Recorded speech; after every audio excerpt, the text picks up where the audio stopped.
আপনাদের প্রত্যেককে welcome digital express official YouTube চ্যানেলে। আপনারা জানেন রাজ্যের বিভিন্ন জায়গায় বেশ কিছুদিন ধরেই কিন্তু প্রবল বৃষ্টিপাত হচ্ছে, বন্যায় কিন্তু হাজার হাজার মানুষের ক্ষয়ক্ষতি হচ্ছে, ফসলের পর ফসল কিন্তু নষ্ট হচ্ছে, বিঘার পর বিঘার জমির ধান কিন্তু নষ্ট হয়ে যাচ্ছে। এর ফলে রাজ্যের মুখ্যমন্ত্রী মমতা বন্দ্যোপাধ্যায় নিজেই কিন্তু এই সমস্ত জায়গায় গিয়েছেন এবং সমস্ত কিন্তু পরিস্থিতি খতিয়ে দেখেছেন এবং পরিস্থিতি দেখার পরেই কিন্তু একটা বড় আপডেট উঠে আসলো, যে আপডেটটা আপনাদের কাছে শেয়ার না করলেই নয়। চলুন তাহলে আমরা দেখে নিই কী বলা হচ্ছে। তো দেখতে পাচ্ছেন, আপনারা জানেন বেশ কয়েকদিন ধরেই রাজ্যের বেশ কয়েকটি জেলায় বন্যা পরিস্থিতি খুবই আশঙ্কাজনক অবস্থা। খুবই বন্যা হয়েছে, দীর্ঘদিন ধরে বৃষ্টিপাত, ঘর বাড়ি সমস্ত কিন্তু একদম তছনছ হয়ে গেছে বন্যায়, ঠিক আছে। তারপরে কি বলা হয়েছে দেখতে পাচ্ছেন, চারিদিকে বিঘার পর বিঘা জমির ফসল নষ্ট হয়ে যাচ্ছে। হাওড়া, ঝাড়গ্রাম, হুগলি, মেদিনীপুর ও আরও বেশ কয়েকটি জেলার বিভিন্ন ব্লক, বিভিন্ন জায়গায় কিন্তু এই রকম কিন্তু পরিস্থিতি। ইতিমধ্যে রাজ্যের মুখ্যমন্ত্রী নিজেই কিন্তু বন্যা পরিস্থিতি খতিয়ে দেখেছেন।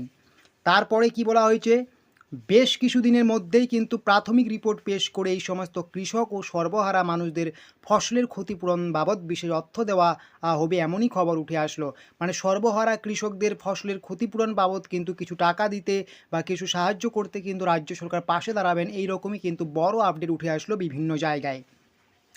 তবে কত টাকা দেওয়া হবে, কতটা অর্থ দেওয়া হবে, সেটা কিন্তু নির্ভর করবে কিসের উপর, সেটা নির্ভর করবে কিসের উপর দেখতে পাচ্ছেন, অর্থের পরিমাণ নির্ভর করবে ক্ষয়ক্ষতির উপর। তবে এই ক্ষয়ক্ষতি বা মানে ক্ষতিপূরণ নিতে গেলে অবশ্যই আপনাদের কিন্তু একটা কাজ করতে হবে।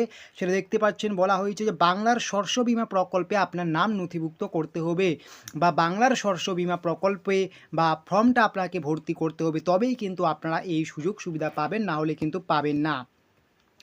এখন কথা হচ্ছে কিভাবে নথিভুক্ত করতে হবে, এখানে আমি সমস্ত কিছুই বলে দিয়েছি কিভাবে নথিভুক্ত করতে হবে। দেখতে পাচ্ছেন কিভাবে নথিভুক্ত করবেন এই সমস্ত সুবিধা পাওয়ার জন্য, ফসলের ক্ষয়ক্ষতি পাওয়ার জন্য। তার জন্য অবশ্যই আপনাদের বাংলার শস্য বিমা ফর্ম ভর্তি করে আপনাদের ব্লক অফিস মানে বিডিও অফিসে জমা দিতে হবে। ফর্মটি পাওয়া যাবে পঞ্চায়েত অফিস, ব্লক অফিস, এছাড়াও অনলাইন থেকেও কিন্তু ডাউনলোড করা যাবে বাংলার শস্য বিমা এই ফর্মটি।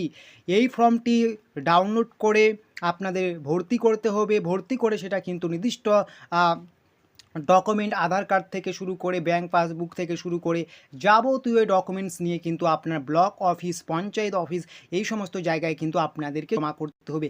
এবং আপনার কোন মরশুমের ফসল, কতটা ফসলের ক্ষয়ক্ষতি হলো না হলো, সমস্ত কিছুই কিন্তু আপনাকে ওই ফর্মের মধ্যে ভর্তি করতে হবে। আমি আরেকবার রিপিট করছি, এই ফর্মটা যদি আপনারা অনলাইন থেকে না নিতে চান, আপনারা কিন্তু সরাসরি আপনার ব্লক অফিস, পঞ্চায়েত অফিসে থেকেও কিন্তু এই অফিস থেকে কিন্তু এই ফর্মটা নিতে পারবেন এবং ফর্মটা ভর্তি করার পরে আবার কিন্তু পুনরায় কিন্তু আপনাদেরকে সেখানে জমা করতে হবে। এটাই সবচেয়ে বড় আজকের খবর, যে আপনারা জানেন দীর্ঘদিন ধরে হাওড়া, হুগলি, ঝাড়গ্রাম, মেদিনীপুর, পশ্চিম মেদিনীপুর বিভিন্ন জেলায় কিন্তু দীর্ঘদিন ধরে বন্যার ফলে হাজার হাজার মানুষের কিন্তু বিঘার পর বিঘার কিন্তু জমির ফসল নষ্ট হয়ে যাচ্ছে। এমনকি রাজ্যের মুখ্যমন্ত্রীও কিন্তু এগুলো দেখে কিন্তু একদম হতাশ হয়ে গিয়েছেন। তাই সর্বহারা মানুষের পাশে যাতে একটু সাহায্যের হাত বাড়িয়ে দেওয়া হয়, তার জন্যই কিন্তু এই সমস্ত মানুষদের, বন্যায় কৃষকদের বিশেষ একটা ক্ষতিপূরণ দিতে কিন্তু এগিয়ে আসছে রাজ্য সরকার, অর্থাৎ রাজ্যের মুখ্যমন্ত্রী মমতা বন্দ্যোপাধ্যায়। তার জন্য অবশ্যই কিন্তু আপনাদের বাংলার শস্য যে বিমার যে ফর্মটা রয়েছে সেটা ভর্তি করে আপনাদের ব্লক অফিসে জমা দিতে হবে এবং সমস্ত কিছু ফর্মের মধ্যে আপনাদেরকে লিখে দিতে হবে। এটাই সবচেয়ে বড় আপডেট। যদি আপনারা নতুন হয়ে থাকেন আমাদের এই ডিজিটাল এক্সপ্রেস অফিসিয়াল ইউটিউব চ্যানেলে, অবশ্যই কিন্তু সাবস্ক্রাইব করে অল নোটিফিকেশন অন করে রাখবেন।